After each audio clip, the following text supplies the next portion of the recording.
Welcome to Crosspointe. Welcome to Crosspointe. Welcome to Crosspointe. We are an inclusive faith community seeking to live out the loving, just, and generous way of Jesus. We are participants in a long tradition that's less concerned with doctrines and dogma that demand total agreement, but a life to be lived, enjoyed, and given away to others. What unites us is a growing awareness that life is precious. That we are made by love in order to love. This community is comprised of and affirms the entire human family. Regardless of race, age, creed, physical abilities, marital or economic status, gender identity, or sexual orientation. So, if you're curious and have come to see, if you are tired and have come to rest, if you are grateful and have come to share, if you are wounded and have come to heal, if you're joyful and have come to celebrate, if you are uprooted and have come to belong, welcome home. Welcome home. Welcome home. Welcome home.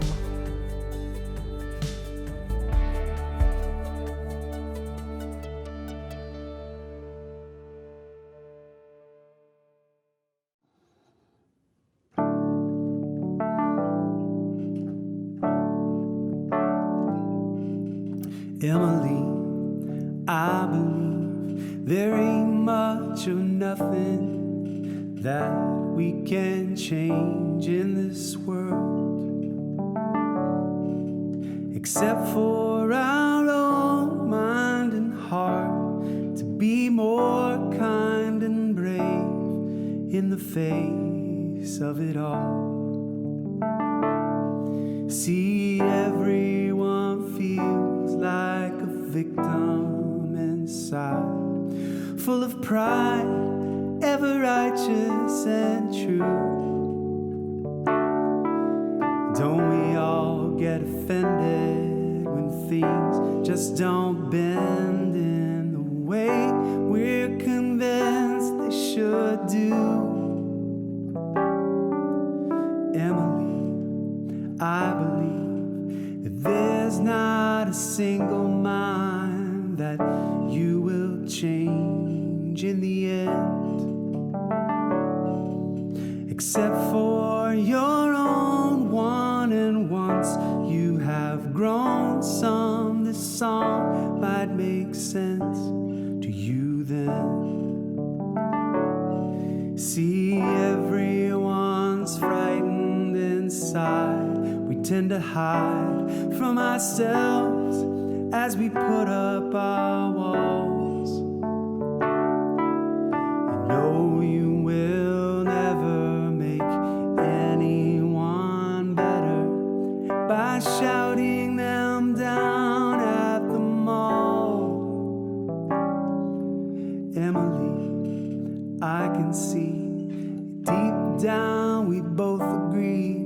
Everyone just wants to be loved,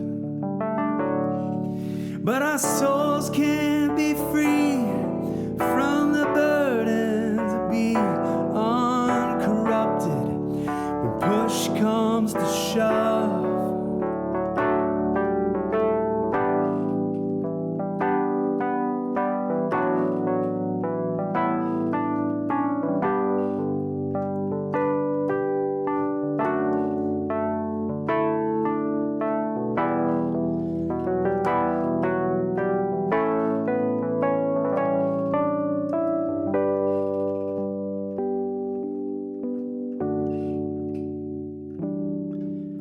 Emily, I believe there ain't much or nothing that we can change in this world, except for our own mind and heart to be more kind and brave in the face of it all, except for our own mind and heart to be more kind and brave in the face of it all.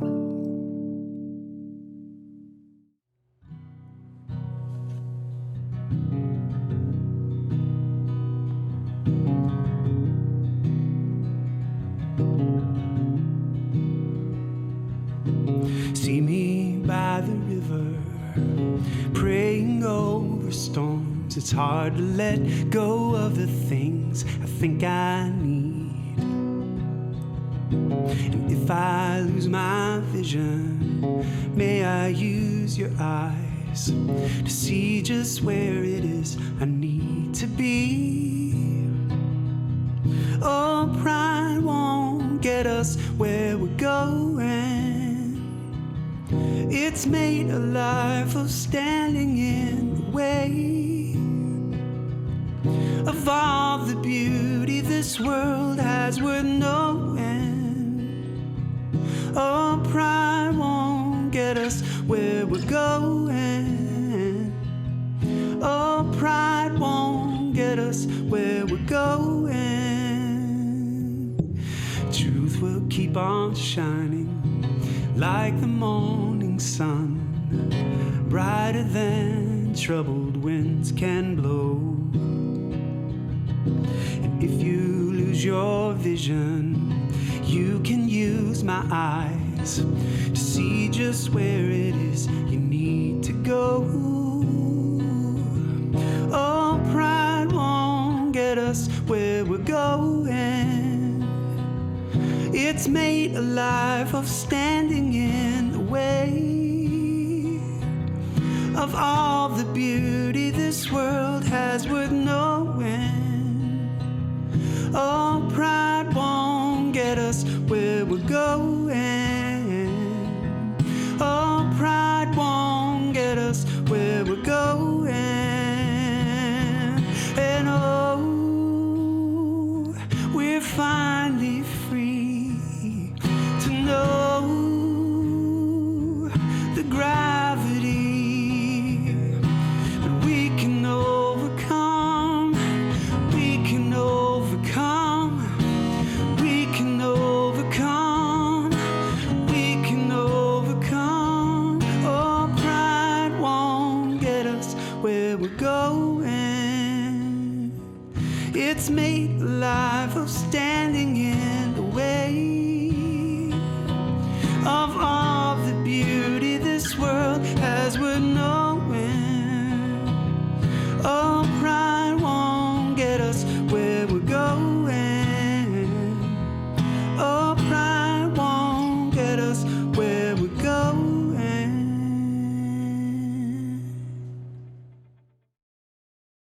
Good morning, Crosspointe. I've got a few announcements for us this morning. Crosspointe is once again partnering with Habitat for Humanity and Interfaith Coalition on a new build in our area.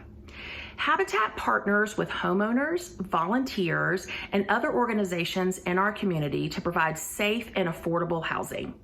If you're interested in finding out more about this build, you can go to crosspointe.org/serve. We have a new grief support group starting on March 21st. If you've experienced loss and are interested in finding out more about this group, I'd invite you to go to crosspointe.org/groups. Easter is coming.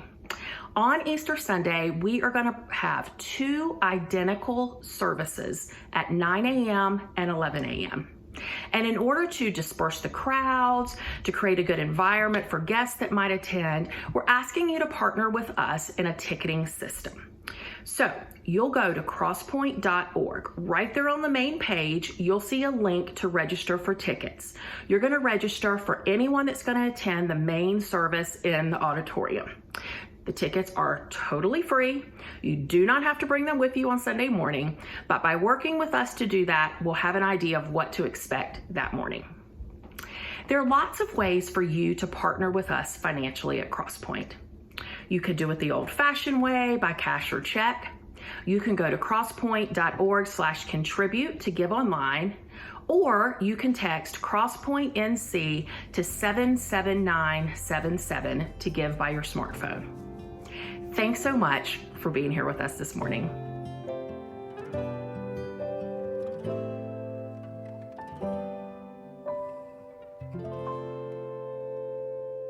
Hey, Crosspointe. My wife Adrienne and I, we have 2 sons, and they're both in college now, and they're both tremendous human beings. But as I've gotten older and they're not around the house nearly as much, we spend our time often reflecting more these days on different memories of them growing up. And one of those came up the other day where there was this moment when they were both really young and we were all sitting around the dinner table, and it had come down to one of those standoff moments with one of our boys where we had said, you need to at least try each of the foods on your plate. I mean, you don't have to eat it all, but you have to try everything. Now, who knows whether that's the right approach or not. Our kids didn't come with any instruction manuals like many of yours did when we brought them home from the hospital. So we were just experimenting, right? And just doing the best that we could. And for whatever reason, one of our boys just wasn't having it that night. That stubborn determination kicked in and he was just flat out over it. He was mad, he was upset, all the things, right? Well, right about when his frustration hit its peak, his brother gets up from his seat, walks over to his mom, snuggles in real close, gives her a big hug and says, "Mommy, you're just the best cook in the whole world. Thanks so much for making us dinner." And immediately my wife and I look at each other like, you little stinker. Because it was completely apparent that that compliment had nothing to do with really trying to encourage his mom. I mean, it was about how do I create the impression that I'm the better son in the moment, right? How do I maybe gain some favor so that later on I'll get to pick what we watch on TV or read my favorite book at bedtime? And he thought he was being really sneaky, right? Where his motives weren't obvious, but in his lack of experience, of course, they were completely obvious, right? I mean, after all, he was just a preschooler. Yet the thing is, as we get older, that similar insecurity, it can show up in lots of different ways in all of us. Where we're trying to manipulate someone's impression of us because we want to be seen a certain way, regardless if it's accurate or not. It's just kind of how we want to be viewed. And sometimes that plays itself out in rather small ways. Like when I stood over the open hood of my son's car a couple weeks ago after it broke down, and I found myself reaching in and pushing on a few hoses and parts, trying to appear like I had some sort of knowledge that could help me possibly discern the issue when I know full well I don't know jack about cars. Like nothing. Like I never should have even popped the hood to check. It just didn't matter. And yet there I was, standing next to my 21-year-old, wanting to create even the slightest impression that perhaps I may not be completely incompetent when it comes to cars. But you see, when we don't pay attention to that thing in us, sometimes it can grow into bigger things, more toxic patterns of behavior, where we find ourselves constantly trying to maneuver and manipulate other people to gain things like applause or power or influence or attention. And that's where it can start to become a significant issue. And so that's what I want to explore today. I want to explore this thing that's inside all of us. And I want to start by looking at something that Jesus taught that sheds light on the heart issue that's involved here. In one of Jesus' most famous teachings, he says, "Be careful not to do your acts of righteousness before men to be seen by them. If you do, you will have no reward from your Father in heaven." Now, let's pause up front there, because when Jesus uses this phrase, acts of righteousness, obviously that's a pretty broad, overarching banner. Yet when you dive into the original language, at its core, it's basically talking about acts of generosity. It's talking about the ways we serve other people. But this passage has led to a lot of confusion for people through the years. And it's even led to a lot of guilt for people when they try to do anything good and someone tries to show them some form of appreciation or recognition. And so I want us to see that Jesus doesn't end his sentence after, "Be careful not to do your acts of righteousness before men." There's not a period there. His point isn't, make sure no one ever sees you do anything good or generous. Make sure you keep it a secret and no one ever knows about it. That's not the point. Because obviously that's not how the sentence ends. His point is, be careful not to do your acts of righteousness before men to be seen by them. Jesus is cautioning here, listen, don't fall into this trap of only doing good things to try to win the approval of other people, to try to win their applause or their flattery or their admiration. That's the issue. And to be clear, it doesn't mean that it shouldn't feel good when you do generous things, or that it shouldn't feel good when people show their appreciation for it or recognize you for it. Of course that feels good. I mean, it should. And yet you may be surprised how many people I've met through the years who feel riddled with guilt if they get any recognition for doing something generous or kind because of the misunderstanding of this verse or how it's been taught to them. And so they feel like they have to go to an opposite extreme and constantly put themselves down or deflect any attention. And they say things like all the time, no, this wasn't anything to do with me. It wasn't anything about what I did. This was all about God. And what they don't realize is that it's actually a healthy thing to learn to accept a compliment, to learn to accept a thank you. But again, the issue Jesus is trying to address here is a heart issue. Jesus wants people to pay attention to what's going on with your motivation inside of you.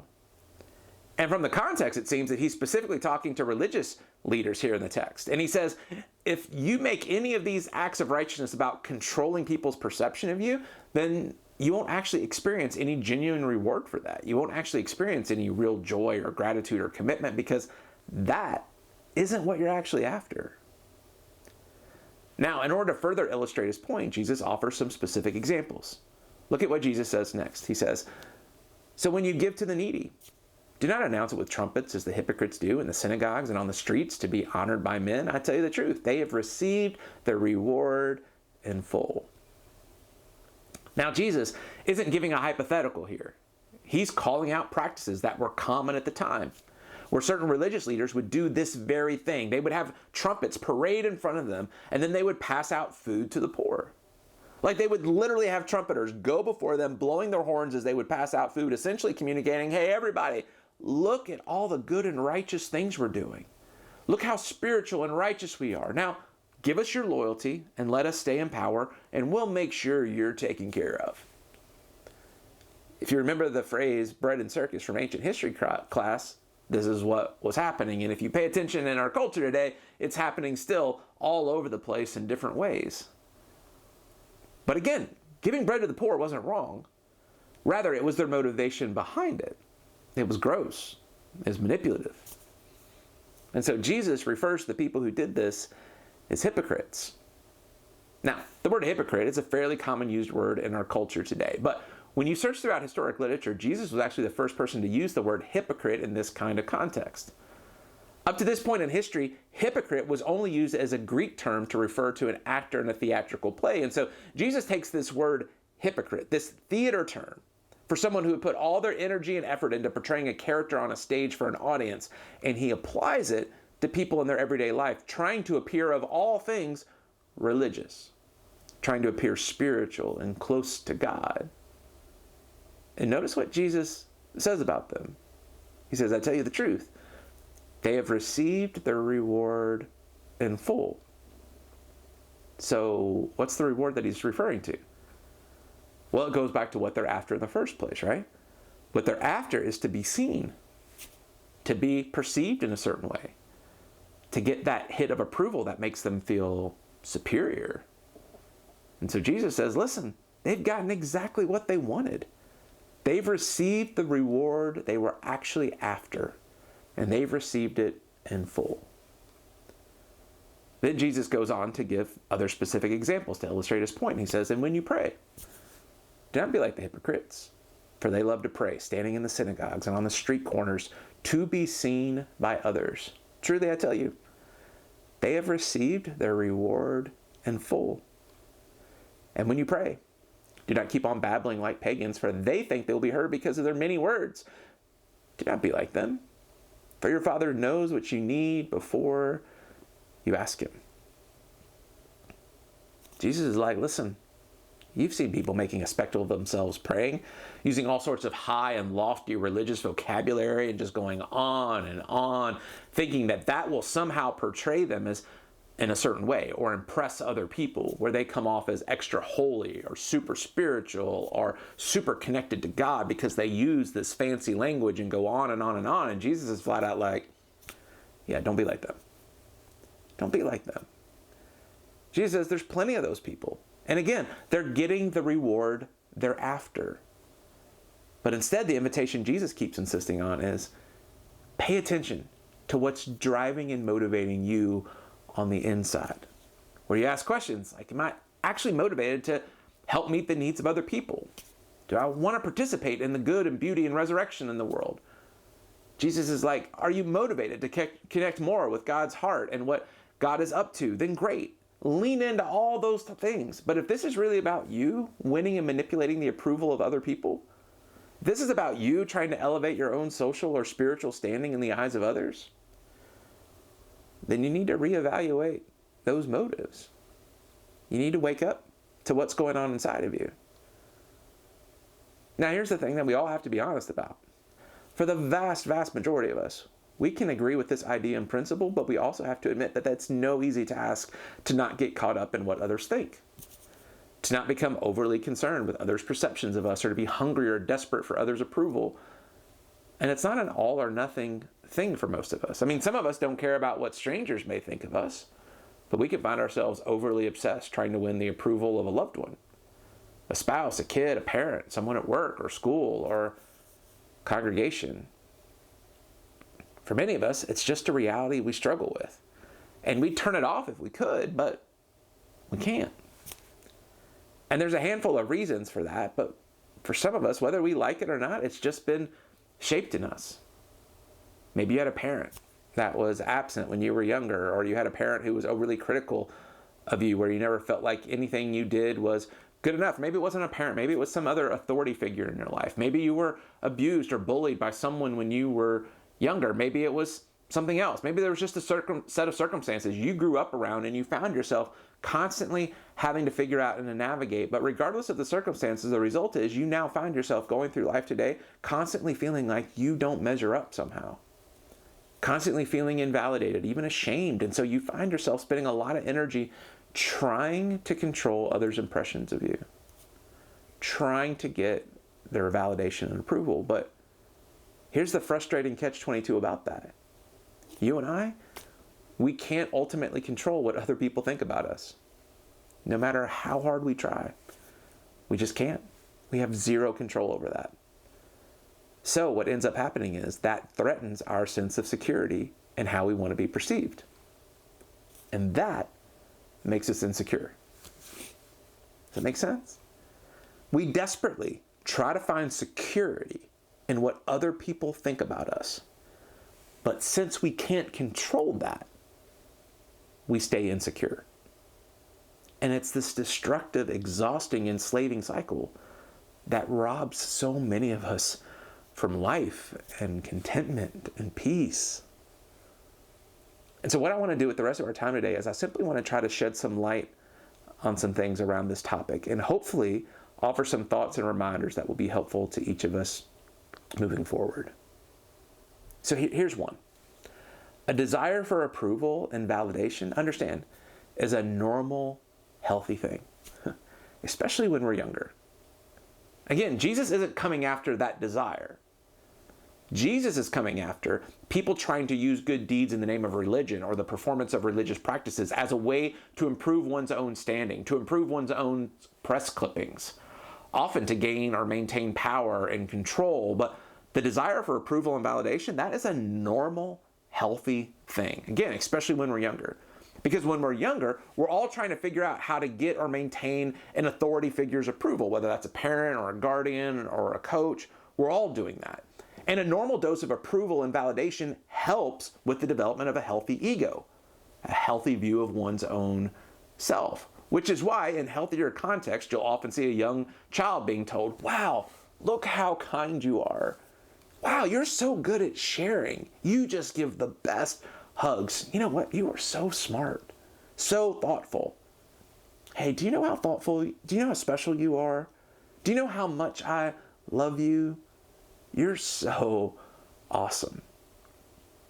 Because understand, that type of validation is necessary and healthy, right? Because it reinforces at an early age that we matter, that our interests matter, that we're worthy of love. And that is a place of security that we all want to live from. But for many, many of us, for a multitude of different and unfortunate reasons, that's not a place of security that we live our lives from. And so it's good to keep in mind that since so many of us feel this way, where we're constantly on the search for some type of validation and approval because of some type of wound and absence from our past, that one of the best ways that you and I can be kind and loving to others is to be someone who offers that validation, who offers encouragement, where you and I intentionally choose to celebrate someone. Now, sometimes it's just a matter of simply stopping and noticing someone rather than just ignoring them. And that by acknowledging them and giving them of our attention, what we end up communicating is we communicate value and worth to that other person. Sometimes it's a matter of merely showing up or showing appreciation, saying thank you to someone, sending a text, sending an email, offering appreciation on Instagram or Facebook or Twitter or TikTok or whatever it is. Because friends, this isn't overly complicated stuff, but it can be a tremendous gift to someone's soul. And another key way to do this is that we simply ask questions to someone about something they're interested in. Or when they share something, that we ask follow-up questions to learn more. Because what does that communicate and imply to someone? It implies that they're interesting, that what they care about is interesting. And that's validating. And you personally might not be interested in anything about video games or music or sports or fashion or science or politics or technology or cooking. But when you express interest about those things to someone who does deeply care about those things, it validates them. It communicates that what matters to them is important. It communicates love. You see, these types of things are what gentleness and kindness look like practically, look like lived out. Two things that we see in the scriptures are consistently associated with the evidence of Christ's Spirit being present. And yes, the need for gentleness and kindness implies fragility. But the thing is, all of us are fragile, right? People are fragile. Why would we pretend otherwise? All of us have been through stuff. But sometimes the pushback is, well, I just know this other person, they're just trying to bait me for approval. I know they're kind of looking for validation, so I don't want to feed that. And so we can actually end up holding back expressing validation and encouragement to someone as a way to punish them. I think it's good to be reminded what James wrote in the New Testament. And yes, this is me pulling a verse out of its context, which isn't usually wise to do, but I think that there's some helpful application here. And James writes this, he goes, if anyone then knows the good they ought to do and doesn't do it, it's sin for them. So I think we can make the case that intentionally withholding approval and validation from someone as a way to punish them, when we know it could soothe some wounds in their soul, when we do that, we can find ourselves out of alignment with the way of Christ and what it looks like to love well. There's one more thing, though, I want to offer up as something to reflect on in each of our lives. Not where we try to point this out in other people, because that's its own gross and sick thing. But this is something that we choose to reflect on within ourselves. Be cautious of when approval becomes an addiction or a demand. You see, when this wound inside of us becomes the primary way we understand our interactions with other people, it can end up becoming very toxic relationally. And what starts to happen is that we start seeing others, often those closest to us, as people we have to extract approval and validation from. Because we become convinced that we're owed it, or that we can't function without it. Sometimes it feels like we can't breathe without it. And so many of our interactions become about trying to get what we want and to get what we're convinced that we deserve from other people. And because we're convinced we're owed it, we'll do anything to get it. We'll manipulate to get it. We'll guilt people to get it. We'll bully or intimidate people to get it. We'll make people feel like terrible friends or terrible spouses or kids or bosses if they don't give us the approval and validation that we're demanding. And when that happens, it becomes this dark, toxic thing in us where we become addicted to someone's attention. We get addicted to all sorts of things, like however many likes or followers or comments we can get on social media, which is this whole new world that we're having to navigate in the last 15 years of trying to figure out what that's doing in us. I think we're going to look back years from now and be like, wow, why were we not regulating that better when we look at the evidence of what's happening with mental health? There's so many good things that come with social media, But there's some really tough things as well, that we have no boundaries, no regulations on it. And I think we're going to pay attention to that, because this kind of thing, it feeds this thing in us. We get addicted many times to finding someone else finding us attractive. And so if one relationship ends, it becomes this desperate search to find someone else to fill that addiction. And what we start to think is, I can't understand the value of my life without you giving these things to me. I can't be happy unless I find someone who will give me this kind of attention, this kind of validation. And it becomes an addiction and a demand that ultimately ends up creating tension in the relationship. And the thing is, it most often ends up doing the exact opposite of what we hope, because people start distancing themselves from you. And you maybe don't understand it, and you're blind to it because you view yourself as overly kind and complimentary and passing out all sorts of attention to others. And so you've become the victim in your mind to just these other people being jerks. But many times, not all the time, but many times, what has actually happened is that you started treating loved ones like a pharmacy. You're using them, that you're using them to feed your own addiction. And whenever you and I find ourselves using people for our own purposes, that never goes well in any context. It's always toxic. And so the end result becomes, when we can't get the validation from others that we're convinced we're owed, we grow increasingly angry and bitter and disappointed, and we end up blaming others for not giving us what we're demanding. And we make ourselves the victim. And the thing is, in those instances, healthy people learn to establish boundaries from people with that addiction. Because again, it's not a relationship built on mutual love and respect. It's a relationship built on using the other person, trying to extract from them something that you want. And if we've ever done this, here's the thing we all know. If we're ever able to get the approval that we're sneakily begging for, whether it was some type of compliment or words of appreciation, whether it was something physical, some physical expression of intimacy or romance, maybe some type of gift or action or attention, whatever it is. Whenever we get the thing we were trying to coax someone into giving us, it always feels somewhat gross and empty when we get it. Because we know we had to manipulate the other person to get it. We know it wasn't a gift. We know it wasn't genuine. We know it wasn't real. We know we manipulated it. And so when that happens, it's important that we don't default to just blaming the other person, but instead take a hard look inside us. Because this may actually be about what's going on in us. It may be about something that we're addicted to. But with all that said, here's the reminder that I want to leave us with here today. When I'm not trying to extract anything from you, manipulate anything out of you, the thing is, now I'm free to actually love you. I'm actually free to be kind to you, to be generous to you, to value and appreciate you. Because here's the thing, I'm no longer trying to use you.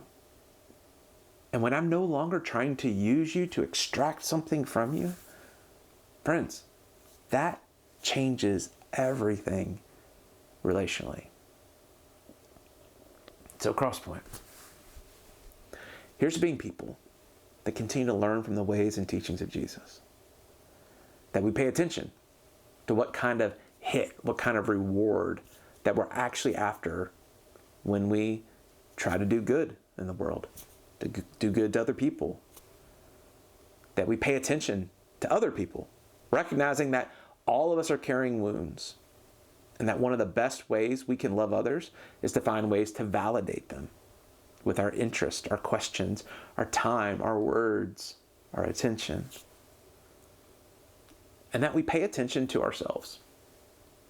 That we wake up to moments when we find ourselves trying to use others to get approval from them, when we find ourselves demanding it, and we'd wake up to how that enslaves each of us.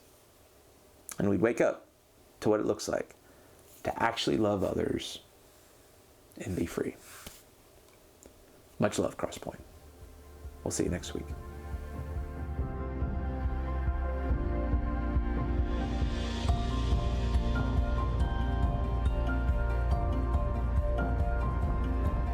If you would like to know more or get connected to Crosspointe, go to crosspointenc.org. If you're in need of care or assistance, go to crosspointe.org/care. And welcome home.